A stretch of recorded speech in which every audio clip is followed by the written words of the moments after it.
नमस्कार दोस्तों, आप सभी का एक बार फिर से बहुत बहुत स्वागत है देवड़ा कोचिंग क्लासेस बनाड़ के यूट्यूब चैनल पर। और आज मैं आपके सामने लाया हूँ मारवाड़ राजवंश का भाग 4। एक धुआंधार भाग है, देखते हैं क्या हो रहा है।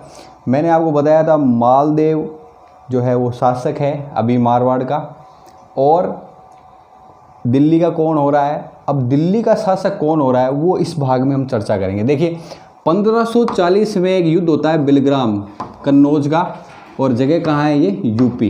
किस किस के बीच हो रहा है देखो, इधर शेरशाह सूरी फरीद खान, इसने बचपन में एक शेर को मार दिया था, तब से इसका नाम क्या हो गया था, शेरशाह सूरी।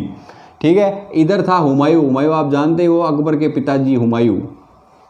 ठीक है, इन दोनों के बीच में कौन सा युद्ध हो रहा है, 1540 में बिलग्राम का युद्ध।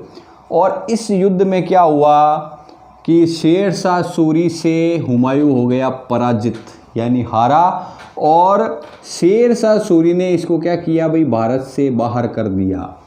ठीक है, चल भाई अटू कोई तारो मतलब नहीं है, यानी जैसे युद्ध हारता है वो युद्ध हारते इसको कहाँ बाहर निकाल देता है, भारत से बाहर। लेकिन इससे पहले क्या होता है, ये हमारा मारवाड़ का शासक है मालदेव। मालदेव ने कहा था सैनिक सहायता ले ले मुझसे, क्या ले ले, सैनिक सहायता। किसको कह रहा है, हुमायूं को। और हुमायूं क्या कह रहा है, तू छोटी सी राजनीति लेर बैठो है, मैं तेरे से सहायता नहीं लूँगा और नहीं ली। ठीक है जी, समझ में आ रही बात। ये देना चाहता था किस युद्ध में, बिलग्राम के युद्ध में मालदेव सहायता देना चाहता था, किसको, हुमायूं को, लेकिन हुमायूं ने नहीं ली। अब देखो बिलग्राम का युद्ध हार गया, भारत से बाहर चला गया। 2 वर्ष बाद वेश बदल कर आता है कौन, हुमायूं आता है किसके पास, मालदेव के पास में, कि भाई मेरे से हो गई गलती, अब तू मुझे क्या कर, सैनिक सहायता दे दे। ठीक है, लेकिन उससे पहले शेरशाह सूरी ने क्या कहा, राजपूत राजाओं को, इन सभी को सूचना दी थी कि सभी राजपूत राजाओं को संदेश भेजा कि हुमायूं के आने पर या तो मुझे सूचना दे या फिर उसे बंदी बना लें। ये किसने कहा था, शेरशाह सूरी ने। और मालदेव के पास में हुमायूं आया 2 वर्ष बाद में, और उसका पता किसको चल गया, कल्याणमल। ये कल्याणमल वही बीकानेर का, कौन था, राव जेत सिंह का पुत्र, राव जेत्र सिंह का पुत्र। ये राव जेत सिंह वही जिसको साहिबा और पोहब के युद्ध में किसने मार दिया था, मालदेव के सेनापतियों ने। ओ कहीं करियो कल्याणमल, इसने क्या किया, ये चुपके से चला गया दिल्ली, और दिल्ली जाकर शेरशाह के कान में कहा, सुनो कह रहा मालदेव के पास में हुमायूं आया था और आपको सूचना नहीं दी उसने। ठीक है, क्योंकि इसको बदला लेना था किसका, अपने पिताजी की मृत्यु का। ठीक है, तो अब यहाँ पर शेरशाह सूरी का क्या हो गया, अपमान हुआ कि नहीं हुआ, क्योंकि इसने संदेश दिया था सभी राजपूत राजाओं को, कट्टे ही हुमायूं दिख जावे अभी ना पकड़ लीजो, और नहीं पकड़ी जाए तो कहीं करोला, मन्ने संदेश दे दीजो। यहाँ पे देखो मालदेव ने ना तो हुमायूं को सैनिक सहायता दी और न ही बंदी बनाया।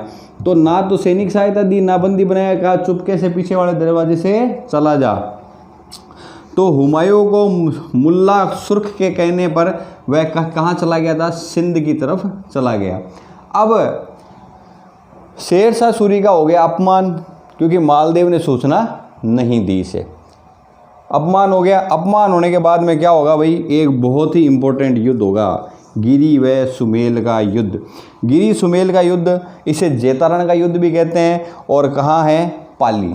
ठीक है, गिरी सुमेल कहाँ पर है, जैतारण, और जैतारण कहाँ है, पाली में। तो अगर आपको पड़ जाए कि गिरी सुमेल का युद्ध किन के बीच हुआ, मालदेव और शेरशाह सूरी के बीच में। कारण क्या था, कारण बिलग्राम का युद्ध था।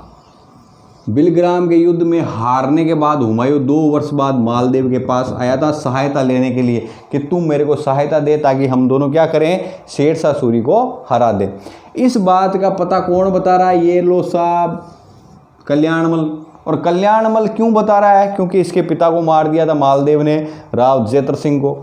और इस वजह से क्या हुआ, शेरशाह सूरी का अपमान हो गया, और अपमान होने की वजह से ये आक्रमण करो, आक्रमण किसके ऊपर करेंगे, मालदेव पे। और कौन सा युद्ध होगा? एक इम्पोर्टेंट युद्ध होगा, गिरी सुमेल का युद्ध।